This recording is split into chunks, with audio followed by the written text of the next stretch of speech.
ছাগলের ফার্ম এসছে তখন সবাইকে বলা হয়েছিল যে কে কী করবে না করবে, তখন কেউ কেউ উত্তর দেয়নি, সর্বোচ্চ না করলেও অসুবিধা নেই।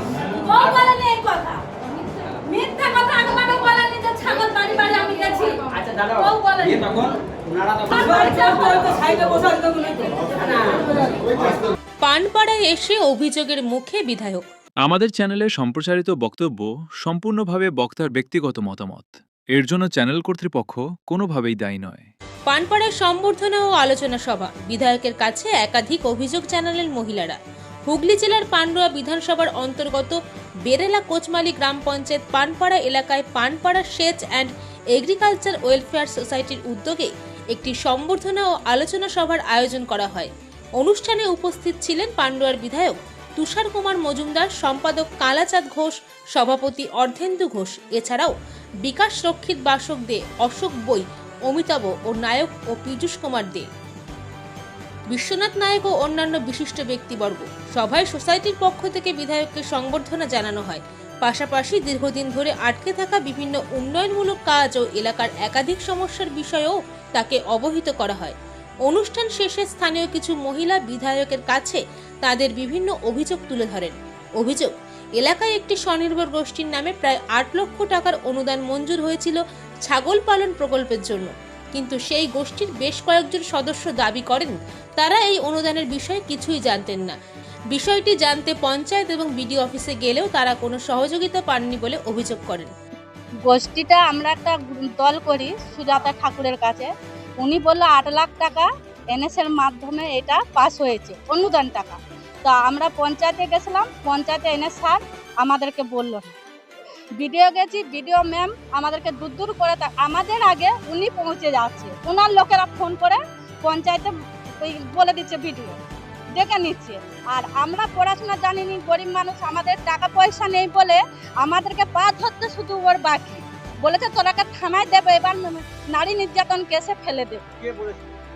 যে সদস্য তৃণমূলের অনুসুয়া ঘোষ, ওনার বাড়িতে ফার্মটা হয়, তা ওনার জায়গাতে ছাগলের ফার্ম অনুসুয়ার বাড়িতে হয়। তা আজও পর্যন্ত আমি জানতে পারলাম না ওই ফার্মটা কিভাবে হয়েছে। তা ওর আমি তদন্ত করতে চাই, বিচার চাই। আর উনি যে বড় গলায় বলেছিল আমি ভালো কাজ করি বলে আমাকে সরকার অনুদান দিয়েছে, তার এটা আমি এটা দেখতে টাকা নিয়ে ও করেছে, তাহলে কেন করব? এমএলএ সাহেব আপনাদেরকে কি অভিযোগ জানাতে হলো, অভিযোগ কি জানাবেন? হ্যাঁ জানাবো, যে দলের হেড সে ভয় খাচ্ছে। হ্যাঁ লিখিত করে জানাবো, স্যার যদি আমাদের পাশে থাকে, আমি গ্রামের লোক যদি আমার পাশে থাকে, আমি একবারে বলবো শ্যামলী রায়।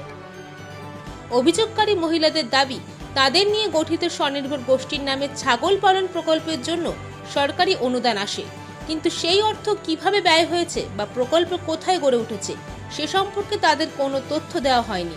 তাদের আরও অভিযোগ, বিষয়টি জানতে পঞ্চায়েত ও বিডিও অফিসে গেলে তাদের ফিরিয়ে দেওয়া হয়।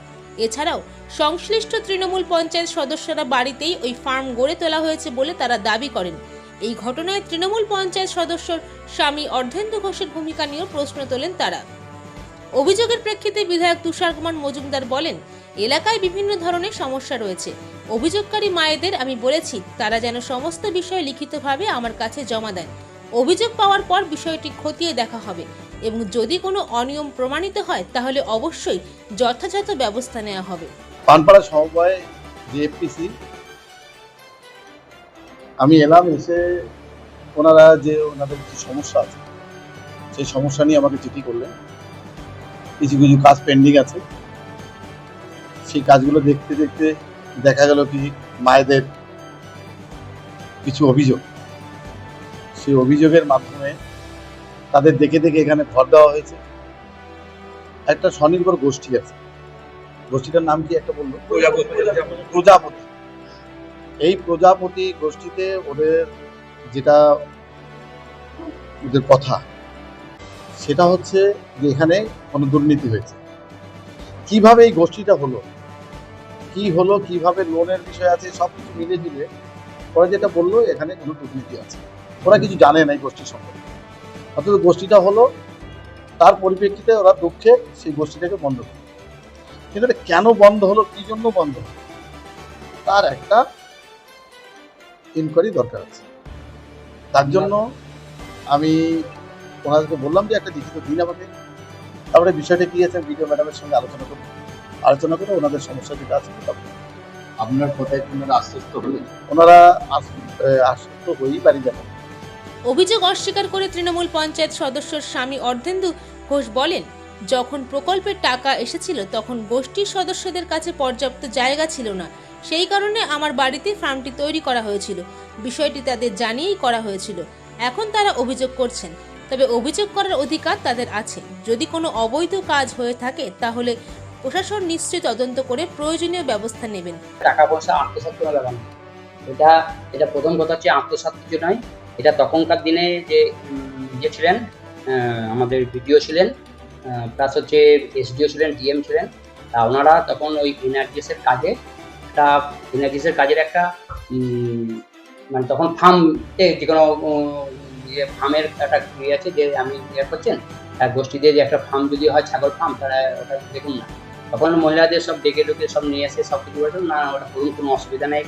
কিন্তু সেটা তখন ওরা কি করলো, মানে অন্য লোকের প্রয়োজনে তারা বললো যে না এরকম গোষ্ঠীর টাকাটা, কিন্তু ওটা এনআরজিএসের মাধ্যমে, তখন এনআরজিএসের মাধ্যমে যে জব কার্ড দিয়েছে আর প্লাস গোষ্ঠীর মহিলা হতে হবে সেটা নিয়ে তখন তারা মেনে নিয়েছিল। তারপরে ওরা তার মানুষের তখন ভুলভ্রান্তি ইয়ের জন্য ওরা তখন আবার এটা নিয়ে একটা কেস করে। কিন্তু সেই কেসটা যখন ওরা লড়ে সব কিছু করে, তখন ভিডিও ম্যাডাম টোটালটাই বলছে না আমাদের এটা ভুল ধারণা, ওটা কিন্তু কেউ টাকা পয়সা মারেনি, কারোর কাছে কোনো পয়সা নেওয়া হয়নি, ওটা পুরো দিয়েছিল এনআরজিএসের মাধ্যমে।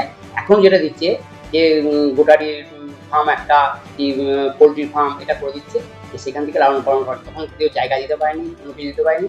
সেটা হয়েছিল, সেটা নিয়ে তাদের আবার ক্ষোভ যে এটা আমরা প্রথম না জানিয়ে ব্যাংক অ্যাকাউন্ট খোলা হয়েছে, না জানিয়ে ব্যাংক অ্যাকাউন্ট না ব্যাংক করলো যে না জানিয়ে ওনাদের নামে অ্যাকাউন্ট। না সেটা ইয়ে, আমরা তো মানে যখনই ইয়েতে যাবেন তখন বুঝতে পারবেন। গোষ্ঠী চলছিল, গোষ্ঠী থেকে লোন নিয়েছিল, লোন সব শোধ করেছিল, ইয়ে করছিল, হঠাৎ করে তারাই বন্ধ করেছিল। এটা না জানিয়ে কোনো এখানে এক পয়সা কোনো দিয়ে নেওয়া কিছু হয়নি। টোটাল হয়েছিল এনআরজিএস এর মাধ্যমে, শুধু ফার্মটা তৈরি করে দেওয়া হয়েছিল। তাও যা ছিল তার থেকে অনেক কম পয়সায় ওরা ফার্মটা করেছিল। কিন্তু যারা এখনো এনআরজিএস এর কাজটা করছে তারা কিন্তু এখনো পেমেন্ট পায়। এখানে কোনো টাকা পয়সা কোনো লেনদেন হয়নি, এখানে কোনো এক পয়সা লেনদেন হয়নি, এক পয়সা কেউ নেয়নি। ওটা এনআরজিএস এর মাধ্যমে ওরা একটা ফার্ম তৈরি করে দিয়েছিল, এইটুকুনি, তারপর আর কোনো কিছুই না। সরাসরি ওনারা অভিযোগ জানাবে আপনার কাছে, আপনার বাড়িতে আপনি নিজে ইচ্ছা মতো ফার্মটা করেছেন, বিধায়ককে লিখিতভাবে অভিযোগ জানাবে। কি বলবেন? না নিশ্চয়, যদি আমি আনলিগেল করে নিশ্চয়ই জানাতে পারি, যেটা আনলিগেল না লিগেল এটা নিশ্চয়ই জানাতে পারে। মানুষ হতেই পারে তো যে করলো কিভাবে, এটা কিন্তু ওরা জানাতেই পারে, তার জন্য কোনো অসুবিধা নেই। ঘটনাকে কেন্দ্র করে এলাকায় চর্চা শুরু হয়েছে। অভিযোগের সত্যতা যাচাই এবং প্রকল্পের আর্থিক লেনদেন খতিয়ে দেখার দাবি তুলেছেন স্থানীয় বাসিন্দার একাংশ। পান্ডুয়ার পানপাড়া থেকে দীনেশ শীলের রিপোর্ট, মেমারি আপডেট।